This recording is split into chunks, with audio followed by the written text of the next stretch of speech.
From the point on that taking a piece of scrap metal and cutting it, measuring it where to cut, and from the cut itself, after then polish it and measure where we will place the rebar jig cuts in my previous video, and I have used a sorter to solder the two pieces of metal, and probably in my life it was first time ever that I have used it seriously. Then I was able to create on my own rebar bending jig, and now it's time to test it.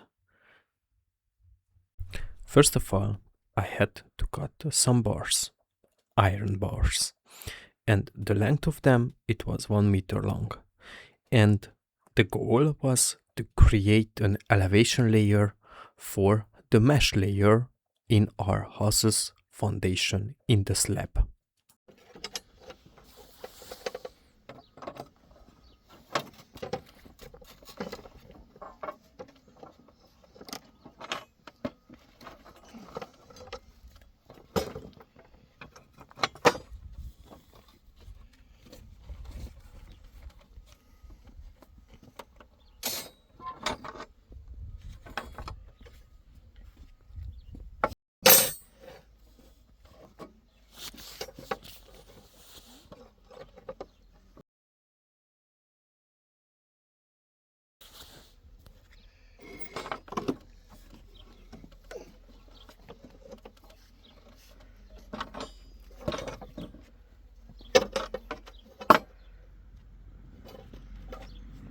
So as you have seen, the tool, it was working perfectly.